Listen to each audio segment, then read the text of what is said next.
अपने मोबाइल की स्क्रीन पर घर के लैंडलाइन का नंबर देखते ही राधा ने झट से फ़ोन उठाया।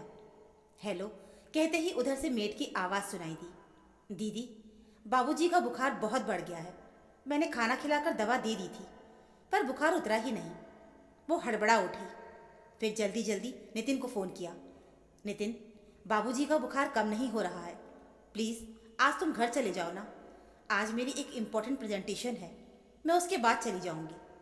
वैसे भी कई दिनों से जल्दी घर चली जा रही हूँ। वर्क प्लेस पर बुरा असर पड़ता है। सर को क्या जवाब दूँ? वो भी नाराज़ हो सकती हैं। ओफ़ो राधा, झल्ला उठा नितिन। तुम्हें मालूम है कि मैं इस ज़रूरी प्रोजेक्ट पर काम कर रहा हूँ। मुझे ऑफिस में ज़्यादा समय देना है और तुम हो कि मुझे जल्दी निकलने को बोल रही हो। पूरी टीम को मैंने काम करने के लिए रोक रखा है। मैं कैसे चला जाऊँ? तुम्हें जैसे मैनेज करना है करो, कहकर फ़ोन काट दिया। राधा का गुस्सा फूट पड़ा। सारा गुस्सा बड़बड़ाते हुए निकाल रही थी। तुम्हारा काम काम है और मेरा कुछ नहीं। हम औरतों का कैरियर मायने ही नहीं रखता। घर दफ्तर दोनों जगह हम ही सामंजस्य बिठाते हैं। तुम मर्दों की तो कोई जिम्मेदारी होती ही नहीं। वो सिर पकड़कर बैठ गई। थोड़ी देर में खुद को शांत करके अपने बॉस के केबिन में गई। उसे देखते ही गुप्ता साहब बोल उठे, आओ राधा, मैं तुम्हें ही बुलाने जा रहा था। आज की तुम्हारी प्रेजेंटेशन काफ़ी मायने रखेगी। नया क्लाइंट है, उसे इम्प्रेस करना होगा, बिल्कुल परफेक्शन के साथ। सॉरी सर, मैं अपनी प्रेजेंटेशन प्रिया को समझा दे रही हूँ, वो हैंडल कर लेगी। मुझे थोड़ा जल्दी घर जाना है, बाबूजी की तबीयत ठीक नहीं है। फिर से गुप्ता साहब के तेवर कड़े हो गए। सर प्लीज़, मेरी मजबूरी है। राधा रुआसी सी हो गई। देखो राधा, तुम्हारी काबिलियत देखते हुए मैं तुम्हें कुछ नहीं कहता। मैं एक काबिल एम्प्लॉय को खोना नहीं चाहता। लगातार कई दिनों से ऐसा चल रहा है, मैं ऊपर क्या जवाब दूंगा? सर प्लीज़, मैं जल्दी ही कुछ सोचती हूँ। ओके, पर क्लाइंट नया है, तुम प्रिया को सारी डिटेल्स समझा कर जा सकती हो। Thank you sir, thank you very much, कहते हुए राधा केबिन से बाहर आई। प्रिया को सारी डिटेल्स समझाकर वो निकल ही रही थी कि एक पुरुष कलीग की आवाज़ कानों में पड़ी। यार, इन शादीशुदा औरतों का काम पर रखना ही नहीं चाहिए। इनके ऊपर घर की जिम्मेदारी इतनी होती है कि दफ्तर के कामों पर ध्यान ही नहीं देती।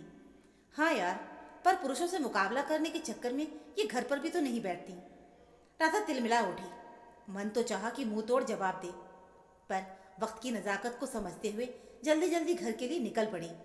रास्ते में सोचने लगी कि पता नहीं बाबूजी को क्या हो गया है, बुखार उतर ही नहीं रहा। लगता है किसी बड़े अस्पताल में दिखाना पड़ेगा। इस बार सारे ही टेस्ट करवा दूंगी, जिससे मैं भी निश्चिंत हो जाऊं। जब माँ जी थी तो बाबूजी कितने स्वस्थ रहते थे। हमेशा चेहरे पर एक मुस्कुराहट रहती थी। हमेशा खुश रहने वाले बाबूजी कभी बीमार नहीं पड़ते थे। पर माँ जी के जाने के बाद हमेशा चुप और बीमार रहने लगी। कहने को बाबूजी नितिन के पिता थे, पर मुझे अपनी बेटी ही माना। माँ जी से हमेशा कहते थे, बेटी और बहू में कोई फ़र्क नहीं होता। बेटी पहले आती है और फिर जल्दी ही विदा हो जाती है, जबकि बहू देर से आती है, फिर सारी उम्र साथ रहती है। माँ जी उनकी बातें सुनकर मुस्कुरा देती थी। माँ जी भी राधा को बेटी ही मानती थी। नितिन इकलौते थे, तो बेटी और बहू दोनों का प्यार राधा को ही मिला। राधा को अपनी सास की याद आने लगी। माँ जी थी तो घर की जिम्मेदारियों से मुक्त रखती थी, हमेशा प्रोत्साहित करती थी। कहती थी कि मैं तुम्हें कामयाब देखना चाहती हूँ, इसलिए मन लगाकर दफ्तर में काम किया करो। घर संभालने के लिए मैं हूँ। वैसे भी तुमने इतनी मेहनत से पढ़ाई की है, उसका फल तो तुम्हें मिलना ही चाहिए। तुम अपने कार्यस्थल पर औरों से पीछे रहो, क्योंकि तुम एक औरत हो। ये मैं सहन नहीं कर सकती। मगर तुम में काबिलियत है तो आगे बढ़ो। जब माँ बाप बेटे बेटियों को एक समान पढ़ाते लिखाते हैं, तो फिर औरत समाज में पीछे क्यों रहे? तुम्हारे माँ बाप ने कितने अरमानों से तुम्हें पढ़ाया होगा, इसलिए उनकी उम्मीदों को पूरा करो। माँ जी के इन शब्दों ने उसे काफ़ी हौसला दिया और वो आगे बढ़ती चली गई। दोनों बच्चों के होने पर भी उसने सिर्फ मैटरनिटी लीव ही ली थी। सब कुछ माँ जी ही संभालती रही। घर और जिंदगी दोनों ही व्यवस्थित चल रही थी। समय पंख लगाकर उड़ रहा था, पर अचानक माँ जी के जाने से सब कुछ बिखरने लगा। सब कुछ अव्यवस्थित हो गया। घर ऑफिस दोनों संभालने में राधा परेशान हो रही थी। वो जब घर पहुंची तो देखा बाबूजी कंबल ओढ़कर लेटे थे और बच्चे पास ही बैठकर होमवर्क कर रहे थे और मेड खाना बना रही थी। उसे देखते ही बाबूजी बोल पड़े, अरे बेटा, आज तो फिर जल्दी आ गई। तो क्या करती, आपकी तबीयत सुधर ही नहीं रही। चलिए जल्दी से मैं आपको डॉक्टर को दिखा दूँ। अरे बेटा, मैं ठीक हो जाऊंगा, मामूली सा बुखार ही तो है। नहीं, चलिए जल्दी से, बुखार हुए काफ़ी दिन हो गया है, मैं कोई लापरवाही नहीं रखना चाहती। राधा बाबूजी को दिखाकर घर ले आई। ज़्यादा कुछ तो डॉक्टर ने बताया नहीं, बस कुछ दवा बदल दी और कुछ टेस्ट लिख दिए। एक इंजेक्शन तुरंत लगाया, जिससे बाबूजी को थोड़ा आराम हो गया। सारा काम निपटाकर वो बेड पर लेट गई। थकान के कारण आंख लग गई थी। फ़ोन की आवाज़ से आंख खुली। मम्मी का फ़ोन था। औपचारिक बातचीत के बाद मम्मी ने कहा, बेटा एक बात कहने के लिए फ़ोन किया था। तुम्हारी दीपा मौसी की तबीयत भी ठीक नहीं चल रही। डॉक्टर ने उसे किसी बड़े अस्पताल में दिखाने को कहा है। मैं तो वहाँ हूँ नहीं, इतनी दूर आ गई हूँ, समझ नहीं आ रहा कि क्या करूँ। वैसे हमारे अलावा उसका और कोई है भी नहीं, तो मैं क्या करूँ। राधा चीख पड़ी। क्या हुआ बेटा, ऐसे क्यों बोल रही है? तू तो उसकी लाडली रही है। उसने तुम्हें अपनी औलाद की तरह पाला है। तुझे गोद में लेकर अपने गोद का सूनापन भूल गई। तुम्हें ही वो अपना सब कुछ मानती रही, और तू इस तरह से बोल रही है। हाँ माँ, पर मैं किस किस को संभालूं? घर, दफ्तर, बाबूजी कम थे जो अब ये दीपा मौसी। राधा पहले मन को शांत कर बेटा। समस्या इतनी भी नहीं जितनी तुम्हें लग रही है। जब मन विचलित हो तो सारी समस्याएं पहाड़ जैसी लगती हैं। जब शांत मन से उनका निवारण करो तो एक एक करके सब हल हो जाती हैं। काश मैं इस समय तुम्हारे पास आ सकती, पर घुटनों के दर्द ने ज़्यादा चलना फिरना मुश्किल करके रखा है। तुम पहले अपना मन शांत रखो, फिर सोचना कैसे क्या करना है। राधा को लगा माँ सही कह रही है। फ़ोन रखकर राधा आंखें बंद करके लेट गई। नितिन भी ऑफिस से आ गए, पर राधा का नाराज चेहरा देखकर कुछ कहा नहीं। रात में बिस्तर पर नितिन ने प्यार से उसके बालों को सहलाते हुए कहा, राधा बहुत परेशान हो? क्या करूं, चारों ओर परेशानी ही दिख रही है, कोई हल दिख ही नहीं रहा। अगले महीने से बच्चों के एग्ज़ाम भी शुरू होने वाले हैं। ऐसे समय में बाबूजी, दीपा मौसी, बच्चे, दफ्तर क्या क्या संभालूं? कोई बात नहीं, सब हो जाएगा, नितिन ने प्यार से कहा। फिलहाल तुम ऑफिस से एक हफ्ते की छुट्टी ले लो। वैसे भी तुम्हारी छुट्टियां बची हुई हैं। एक बार सब मैनेज हो जाए तो फिर रेगुलर हो जाना। बात छुट्टियों की नहीं है नितिन, बात जिम्मेदारी की है। ऑफिस की भी कुछ जिम्मेदारियां हैं मुझ पर। ठीक है, पर हालत को देखते हुए 2-3 दिन की ही ले लो। मैं ले सकता तो मैं ही ले लेता, पर तुम जानती हो ना, मेरे लिए ये अभी संभव नहीं है। बच्चों के एग्ज़ाम के समय पर मैं ले लूँगा, नितिन ने समझाते हुए कहा। सुबह राधा ने 2 दिन की छुट्टी ले ली। नितिन ने गाड़ी भेजकर मौसी को गांव से बुला लिया। गेस्ट रूम में मौसी के रहने की तैयारी कर ही रही थी कि तभी मौसी ने घर में प्रवेश किया। मौसी के गले लगते ही एक सुखद अनुभव हुआ। ध्यान से राधा ने मौसी को देखा। काफ़ी कमज़ोर हो गई थी मौसी। बाबूजी और मौसी दोनों को एक ही अस्पताल में दिखाया गया। सारे टेस्ट करवाए गए, पर दोनों की रिपोर्ट नॉर्मल आई। कुछ विटामिन की दवा और वायरल की दवाइयाँ बाबूजी को दी गई, जिससे कि वो ठीक होने लगे। दीपा मौसी को भी कुछ दर्द निवारक और ताकत की दवाइयाँ दी गई, और वो भी बेहतर होने लगी। राधा ने राहत की सांस ली। छुट्टी 2 दिनों की और बढ़ा ली थी। 5 दिनों में जिंदगी थोड़ी थोड़ी पटरी पर आने लगी। अगले दिन राधा काम वाली को सारे काम समझाकर तथा मौसी को भी सारी चीज़ें समझाकर ऑफिस चली गई। सारा दिन निकल गया। लगता है सब घर पर ठीक है, सोचती हुई राधा ने एक ठंडी सांस ली। घर पहुंची तो देखा कि बच्चे अपना होमवर्क कर रहे थे। बाबूजी के कमरे में टीवी चल रहा था। मौसी मेड के साथ खाने की तैयारी कर रही थी। राधा के होठों पर मुस्कुराहट तैर गई। 1 हफ्ते में ही घर का माहौल बदल गया। बच्चे कभी मौसी से कहानी सुनते तो कभी बाबूजी के साथ खेलते। बाबूजी का स्वास्थ्य भी अब काफ़ी सुधर गया था। बाबूजी कभी कभी मौसी से बातें करते और मुस्कुराते देखते। रविवार के दिन राधा थोड़ा देर तक सोई। जब जगी तब देखा बाबूजी और मौसी बालकनी में एक साथ चाय पी रहे थे और धीरे धीरे कुछ बातें भी कर रहे थे। माँ जी के जाने के बाद जो बाबूजी चुप से हो गए थे, वो अब बातें करने लगे थे और मुस्कुराने भी लगे थे। कभी बच्चों के साथ खेलते तो कभी नितिन के साथ राजनीति पर चर्चा करते। बाबूजी में इतना परिवर्तन, राधा को कुछ अजीब सा लगा। उधर मौसी ने घर की सारी जिम्मेदारियां उठा रखी थी। अरे मौसी, आप रहने दो ना, मैं कर लेती हूँ, वैसे भी आज छुट्टी है, मुस्कुराते हुए राधा ने कहा। रहने दे बेटा, हफ्ते भर तो तू काम करती रहती है, एक दिन तो मिलता है तुझको, थोड़ा आराम कर ले। मौसी की आंखों में वात्सल्य झलक आया। वैसे भी मुझे बैठने की कहाँ आदत है। गांव में तो कितने काम होते हैं, पर यहाँ तो कुछ भी नहीं है। वैसे भी अब तेरे सिवा मेरा है ही कौन। शुरू से तुम्हें ही अपनी बेटी मानती रही। तुम्हें देखकर अपने बे औलाद होने का दुख भूल जाती हूँ। तेरे मौसा थे तो मैं तेरे पास आ नहीं पाती थी। अब तेरे साथ जीने का मौका मिला है तो मैं अपनी हर इच्छा पूरी कर लेना चाहती हूँ। आज मैंने तेरी पसंद की खाने की तैयारी की है। तू आराम कर, खाना मैं बनाती हूँ। राधा मौसी के गले लग गई। ऐसा महसूस हुआ जैसे वो छोटी बच्ची हो और माँ की ममता से निहाल हो। काफ़ी दिनों के बाद आज वो बहुत खुश थी। शाम को जब बाबूजी टहलने जाने लगे तो मौसी भी तैयार होकर साथ निकल पड़ी। अरे मौसी, आप कहाँ जा रही हैं? राधा ने पूछा। कहीं नहीं बेटा, मैं भी थोड़ी देर पार्क में टहल लेती हूँ तो मन बहल जाता है, इसीलिए तेरे बाबूजी के साथ चली जाती हूँ। अच्छा। राधा अजीब नज़रों से दोनों को जाते हुए देख रही थी।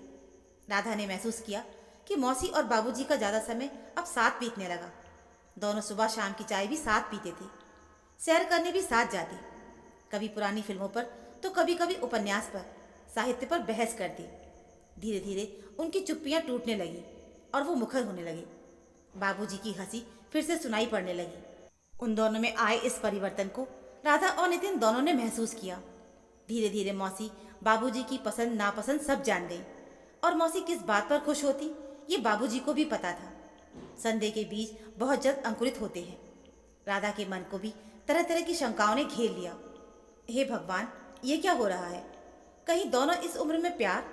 नहीं नहीं, ये प्यार की उम्र थोड़ी ही है। अपने विचारों को राधा झटक देती। फिर दोनों को साथ देखकर तरह तरह के ख्याल मन में आने लगे। अगर ऐसा वैसा कुछ हो गया तो समाज में क्या मुंह दिखाएगी? नहीं, मैं मौसी को गांव वापस भेज देती हूँ, यही ठीक रहेगा। आज ही नितिन से बात करती हूँ। रात में राधा ने नितिन से कहा, मैं सोच रही हूँ कि मौसी को गांव भेज दूँ। क्यों? नितिन ने आश्चर्य से पूछा। अब मौसी ठीक हो गई है ना, तो कब तक हमारे यहाँ रहेंगी? ये कैसी बातें कर रही हो राधा? तुम्हारे सिवा उनका है ही कौन? मौसा जी अब है नहीं और अपने बच्चों की जगह वो तुम्हें ही देखती आई हैं। तुम्हें उन्होंने ही पाला है ना। शादी के वक्त तुम अपनी माँ से ज़्यादा मौसी से लिपट के रो रही थी ना। आज जब वो अकेली है तो तुम्हारी जिम्मेदारी है उनका ख्याल रखना। वैसे भी इस घर में रहकर उन्होंने तुम्हें घर की जिम्मेदारियों से आज़ाद रखा है। कितने अच्छे से घर और बच्चों को संभालती हैं। तुम बेफिक्र होकर ऑफिस जा रही हो, वो घर की सारी जिम्मेदारियां अच्छे से निभा रही हैं। मैं तो चाहूँगा कि मौसी हमेशा यहीं पे रहे हमारे साथ। अरे तुमने देखा नहीं वो किस तरह बाबूजी के साथ घुली मिली रहती हैं। तो नितिन ने घूर के राधा को देखा। कहीं कुछ ऊंच नीच हो गई तो? राधा ने दबी जबान में कहा। राधा, चीख पड़ा नितिन, कैसी घटिया और कम पढ़ी लिखी औरतों की तरह बातें कर रही हो। तुमसे ये उम्मीद नहीं थी मुझे। जो तुम देख रही हो वो मैं भी देख रहा हूँ, पर हम दोनों के देखने का नज़रिया अलग है। जो मैं देख पा रहा हूँ वो तुम क्यों नहीं देख पा रही हो? पापा और मौसी को एक दूसरे का साथ मिला है जिससे वो खुश हैं। मतलब इनकी बीमारी शारीरिक ना होकर मानसिक थी। अपने जीवन साथी को खोने के बाद ये अपने अकेलेपन से जूझ रहे थे। इन्हें एक साथी की ज़रूरत थी जिससे ये अपने मन की बात कर सके। हम अपने अपने कामों में व्यस्त रहने के बाद भी इनके शरीर का ख्याल तो रख रहे थे, पर मन का क्या? मन अकेला होते ही बीमार हो जाता है। उसकी भी अपनी एक खुराक होती है जो हमसे पूरी नहीं हो पा रही थी। जीवन पर्यंत इंसान को एक साथी की ज़रूरत होती है, फिर वो पत्नी हो या दोस्त। हम उम्र के साथ जीने की बात ही अलग होती है। इसलिए दोनों एक दूसरे के साथ खुश हैं। उन दोनों ने कितने अच्छे से घर और बच्चों को संभाला है ताकि हम और तुम निश्चिंत होकर अपना काम कर सकें। कितना ख्याल रखती है मौसी तुम्हारा, इतना सगी माँ भी नहीं करती। और तुम उन्हें भेजना चाहती हो, क्या कसूर है उनका? यही कि वो यहाँ आकर खुश हैं। उनकी खुशी की वजह तुम भी हो सकती हो। वर्षों वो बे औलाद होने की दर्द को सहती रही हैं। अब तुम्हारे पास आकर उन्हें खुशी मिली है। बची हुई जिंदगी तुम्हारे साथ जीना चाहती हैं। तुम अपने भीतर झांक के देखो, तुम्हें मौसी की कितनी ज़रूरत है। अब ये सारी फालतू बातें दिमाग से निकालो और सो जाओ। राधा के मन में लगातार उथल पुथल मची थी। कभी अपनी देखी बातें तो कभी नितिन की कही बातें असर कर रही थी। वो जल्दी उठ गई। उसकी निगाह माँ जी की तस्वीर पर पड़ी जो मुस्कुरा रही थी। उसके अंदर से आवाज़ आई जैसे वो कह रही हो, बेटा, हम सभी अपनी ज़रूरतों के हिसाब से एक दूसरे से जुड़े हैं। ज़रूरी नहीं कि ज़रूरत ऊपर की हो, ये आंतरिक भी हो सकती है। इसलिए उठो और नई सुबह का स्वागत करो। जीवन सफर में आगे बढ़ जाना ही बुद्धिमानी है।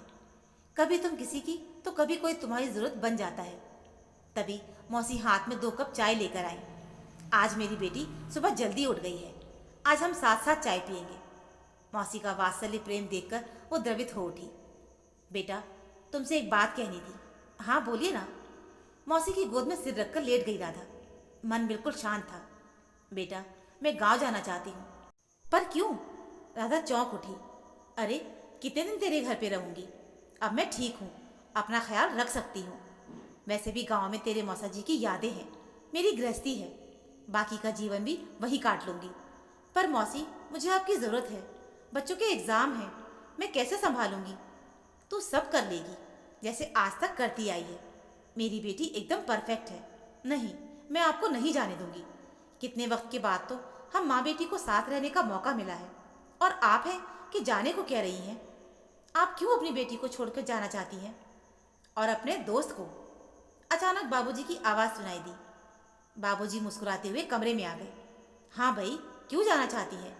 हम सबका साथ अच्छा नहीं लगा क्या? नहीं नहीं, ऐसी बात नहीं है। यहाँ आकर तो मैं खुद को ही भूल गई। आप सबका साथ मेरी भी जीने की उम्मीद है। मौसी की आंखें नम हो गईं। फिर हम साथ साथ हैं। तभी नितिन की आवाज़ सुनाई दी। हम सब साथ रहेंगे। बच्चे भी चिल्लाए। सबकी हंसी ठहाकों में बदल गई। राधा के लिए आज की सुबह बहुत ही निश्चिंता वाली थी। मुस्कुराती हुई राधा ऑफिस के लिए निकल गई। तो दोस्तों, ये थी हमारी आज की कहानी। यदि ये कहानी अच्छी लगी हो तो प्लीज़ वीडियो को लाइक और चैनल को सब्सक्राइब ज़रूर कर लीजिएगा। मिलते हैं फिर एक ऐसी नई कहानी के साथ। कहानी सुनने के लिए आप सभी का बहुत बहुत धन्यवाद।